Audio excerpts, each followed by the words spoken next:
En esta lección entramos de lleno en el estudio de Romanos. Esta carta, inspirada por el Espíritu Santo, traza como ninguna otra epístola en orden teológico y lógico la doctrina de la salvación. En cierto sentido me siento en casa. Por unos 40 años en adelante yo voy dando la clase, siempre recordando las veces donde Dios me ha hablado a mí y también a través de otros. Debo decir, como he dicho antes, mi estilo de dar la clase ha sido quedarme pegado al texto. Romanos 1, 16, 17 en adelante. A la vez pido que tú tengas la Biblia en la mano, abierta, siguiéndome no como espectador, porque no soy edificante con mis años, sin embargo dejando que el Espíritu Santo me ilumine, te ilumine para la gloria de Él. Romanos 1, 16 y 17 son versículos claves. Corresponde esta porción realmente como el protoevangelio de Génesis 3, 15, donde Dios dio así la trayectoria de la salvación. Estos dos versículos es como el evangelio, protoevangelio en el Nuevo Testamento. Vale la pena realmente examinar frase por frase estos versículos claves. Pablo empieza por decir, porque no me avergüenzo del evangelio. La palabra no me avergüenzo es como una figura literaria que se llamaba un litote, donde Pablo subestima para así exaltar y magnificar otra cosa mayor. Si él hubiera dicho, yo me glorío en el evangelio, él hubiera sido en el centro, pero por decir, no me avergüenzo, el evangelio recibe el énfasis. Y él está diciendo, en otras palabras, es mi confianza, es mi convicción. Ay de mí si no anunciare el evangelio. No me avergüenzo del evangelio. Estamos muy acostumbrados de usar esta palabra, pero el trasfondo histórico es muy interesante. El emperador, cuando él quería hacer llegar a sus súbditos de una gloriosa y majestuosa oportunidad que él ha tenido, quizá el nacimiento de su hijo, una gran victoria en el campo de batalla, tenía la costumbre de enviar un heraldo, enviar un pregonero, llegando a la plaza, llamando a la gente para, en el nombre del emperador, anunciar la nueva ley. Y por eso siempre una palabra del emperador y también de importancia. Por eso, porque es poder de Dios. A veces algunos han dicho que el evangelio es poder. No es poder, pero describe el impacto. Poder dunamis, transformando los seres humanos para salvación en el rescate total. No tan solo la justificación, sino también la regeneración, la santificación hasta la glorificación. Nos da la plena trayectoria de salvación en Cristo a todo aquel que cree. Note la única condición, con una invitación universal, una provisión suficiente para todo aquel, pero tiene que creer, tiene que recibir con gracia, tiene que abrazar, tiene que comprometerse al judío primeramente y también al griego. Ya vimos en el Antiguo Testamento el escogimiento de Abraham, de David, pacto abrámico, pacto davídico. Y por eso, en términos de cómo Dios empezó y sigue, el judío y luego el griego. Pero ahora llegamos a la quinta esencia de lo que es el Evangelio. Porque en el Evangelio la justicia de Dios es un concepto clave. La palabra justicia representa dos conceptos. El apóstol Juan nos dice, Dios es espíritu. Dice también, Dios es amor. También, Dios es luz. En Él no hay las tinieblas. Y por eso el carácter de Dios se presenta bajo amor y justicia. Pero la justicia es una evidencia, una extensión de su santidad, como Él se relata a los que a Él le corresponden. Por eso cuando su Hijo amado fue bautizado, Juan el Bautista, cuando en el monte de la transfiguración, una voz del cielo que dijo, este es mi amado Hijo, en quien tengo contentamiento, porque la justicia de Dios bendice la perfección. Pero en el caso del pecador, la justicia toma otra forma. Como veremos, la ira de Dios. Bueno, en el Evangelio, la justicia en este caso no es el atributo, sino más bien la nueva posición ofrecida en pura gracia de ser por el juez justo, declarado justo en base de la obra vicaria, expiatoria de su Hijo. Y por eso la justicia aquí es la oferta de los pecados perdonados. Se está revelando así en la voz activa, pero también en el tiempo presente. Se está revelando, disponible para todo. Ahora otra vez, la segunda vez, por fe y para fe. A todo aquel que cree, por fe, el medio, para fe, así el objeto, el propósito realizado, diciendo que todo esto nos llega en base de la fe, no de mérito nuestro. Agregando ahora como está escrito, dándonos no una base subjetiva, sino objetiva en el Antiguo Testamento. Y luego Habacuc que dice, mas el justo por la fe vivirá. Realmente hemos visto estas palabras claves, pero de repente cambia así el tema, aunque desarrollando el tema principal.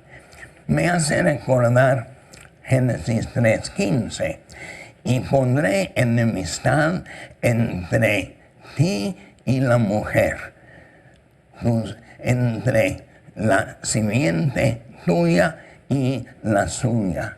Esta te herirá en la cabeza y herirás en el calcañar. Hablando de la ira de Dios. Así de esta manera empezamos a ver en Romanos capítulo 1, versículo 18, lo que es el primer punto principal. porque la ira de Dios se revela. Es interesante, hermanos, en mi estilo de la enseñanza, de ir leyendo, haciendo comentarios que amplían, explican más. Y por eso sígueme así con la Biblia en la mano, porque la ira de Dios se revela. El mismo verbo, la misma voz, el mismo tiempo. Disponible en todo momento la justicia, la nueva posición en Cristo, perdonado y restaurado. Pero la justicia para con los impíos, ahora dice, se revela desde el cielo contra toda impiedad y justicia de los hombres. La injusticia es el primer tema que vamos a ver. Y describe Pablo estos hombres que detienen, que fuercen, tergiversan la verdad. No la reciben, la rechazan. Pero Dios no abandona a su criatura tan rebelde. El versículo 19 dice, porque lo que de Dios se conoce les es manifiesto, pues Dios se lo manifestó. Hemos visto su ira, pero ahora inmediatamente después de la ira, Dios le da un testimonio de su persona. Llamamos esto la revelación general, no suficiente para salvar. Sin embargo, como dice el texto, revelando su eterno poder y deidad. De esa manera se hacen claramente visibles desde la creación del mundo. Y luego sigue diciendo, siendo él en versículo 19, porque lo que de Dios ahora se conoce les es manifiesto, porque las cosas invisibles de Él, su eterno poder y deidad, se hacen claramente visibles desde la creación del mundo, siendo entendidas por medio de las cosas hechas. Ahora Dios agrega, el juez agrega, de modo que no tienen excusa. Pablo ahora sigue en lo que llamo la devolución del mal, de mal en peor. Versículo 21, pues habiendo conocido a Dios, realmente Dios les hizo saber, los vistió en el huerto de Edén. Le dio a Abel y también a Caín cómo acercarse. Y por eso, en lugar de responder, no le glorificaron. En breve, se glorificaron a sí mismos. No le glorificaron como a Dios. En otras palabras, le robaron a Dios su gloria, la esencia de su persona. Ni le dieron gracias, ingratos, el segundo paso para abajo. El tercero, sino que se envanecieron en sus razonamientos, su mente vana, vacía. Cuarto paso, su necio corazón, el corazón, lo más central, el baluarte del ser humano, fue entenebrecido.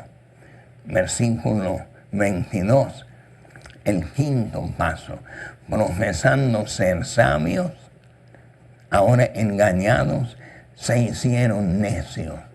Y también la sexto paso para abajo, cambiaron la gloria de Dios incorruptible en semejanza de imagen de hombre corruptible, de aves, cuadrúpedos y hasta reptiles. En mis viajes en México yo he visto evidencias de esto. Sí, ya que el virrey en el huerto de Edén, que se reveló, ahora Dios dice, por lo cual, ya que el hombre tomó esta decisión de enajenarse de Dios, rechazándolo, Dios los entregó a la inmundicia, les ratificó. Si esta es la decisión, tendrás así tú como pecador las consecuencias, así en las concupiscencias de sus corazones, de modo que deshonran entre sí sus cuerpos. Estos versículos casi nos dan vergüenza la lectura en público, pero es la palabra de Dios que hoy en día se debe decir, ya que cambiaron la verdad de Dios por la mentira, honrando y dando culto a las criaturas antes que al Creador, el cual es bendito por los siglos. Amén. Por eso, la segunda ratificación, Dios nos entregó a pasiones vergonzosas, pues aún sus mujeres cambiaron el uso natural por el que es contra naturaleza. Y de igual modo también los hombres, dejando de uso natural de la mujer, se encendieron en su lascivia unos con otros, cometiendo hechos vergonzosos, hombres con hombres, y recibiendo en sí mismos la retribución debida a su extravío. Y por eso lo que hoy en día se presenta como otro estilo de vida, representa realmente lo que Dios en su ira odia. Ahora, el 3 veces santo da 3 ratificaciones. Y como ellos no aprobaron tener en cuenta a Dios, fue la decisión de su voluntad, Dios los entregó a una mente reprobada para hacer cosas que no convienen.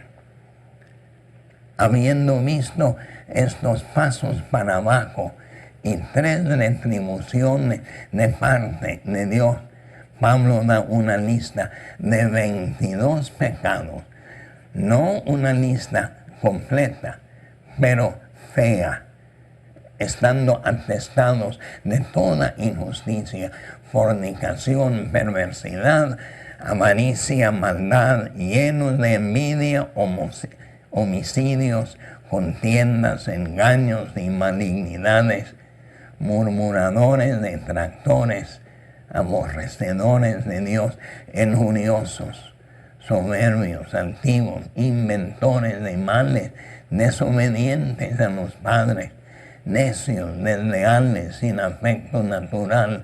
Y así sigue, pero en 32 como una doble maldición. Presta atención, quienes habiendo entendido el juicio de Dios, que los que practican tales cosas son dignos de muerte, no solo las hacen, sino que también se complacen con los que las practican. Realmente de esta manera tenemos que tomar muy a pecho que el hombre perdido, perverso, no tiene acceso a Dios. Pasando ahora al capítulo 2. Brevemente déjeme decir, por lo cual eres inexcusable, oh hombre, que juzgas. Brincando al versículo 4, o menosprecias las riquezas de su benignidad, paciencia y longanimidad, ignorando que su benignidad te guía al arrepentimiento.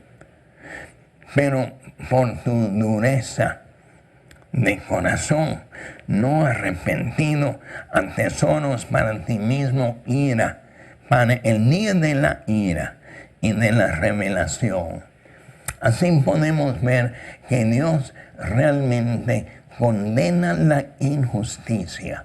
Pero ahora en Romanos 2:17, Él va a exponer como un pecado peor la propia justicia del judío.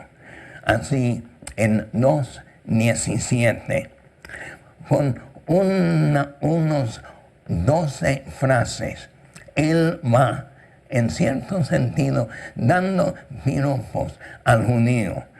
He aquí, tú, judío, tienes el sobrenombre de judío y te apoyas en la ley y te glorías en Dios y conoces su voluntad e instruido por la ley, apruebas lo mejor. El judío viene diciendo amén. Confías en que eres guía de los ciegos, luz de los que están en tinieblas, instructor de los indoctos, maestro de niños, que tienen en la ley la forma de la ciencia y de la verdad. Pablo fue fariseo. Él sabía esta mentalidad. 12 veces él inflando el globo, pero con un alfiler viene lo que es inevitable. Tú, pues, que enseñas a otro 5 preguntas retóricas. Una pregunta retórica es tan evidente en la respuesta que no se necesita dar. ¿No te enseñas a ti mismo? Tú que predicas que no se ha de hurtar, hurtas. Tú que dices que no se ha de adulterar, adulteras. Tú que abominas de los ídolos, cometes sacrilegio. Tú que te jactas de la ley, con infracción de la ley deshonras a Dios. Habiendo visto esta condenación verídica por parte de un judío ahora transformado por el Evangelio, él agrega el colmo, porque, versículo 24, porque está escrito, el nombre de Dios es blasfemado entre los gentiles por causa de vosotros. Es decir, no son mejores que los gentiles descritos en su injusticia en capítulo 1. Son peores. Y la pura verdad es que Dios aún es blasfemado por la vida de los que dependen de su propia justicia. En capítulo 3 de Romanos, la pregunta que Pablo extiende a su interlocutor, ¿qué pues? ¿Somos nosotros mejores que ellos? En ninguna manera, pues ya hemos acusado a judíos en primer lugar y a gentiles, que todos están bajo pecado, como está escrito, y ahora viene una serie de condenaciones que abarcan todo ser humano. No hay excepciones. Absolutamente imposible que el ser humano pudiera ofrecerle a Dios una cosa que pudiera él recibir. Dice de 5 citas de los Salmos, no hay justo ni aun uno. Medita en la exclusividad que él dice. No hay quien entienda, no hay quien busque a Dios. Todos se desviaron, a uno se hicieron inútiles. Suena el eco de Isaías 53.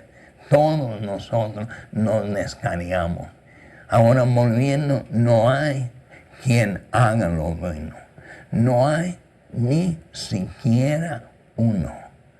Ahora una serie de descripciones tan gráficas, sepulcro abierto, es su garganta.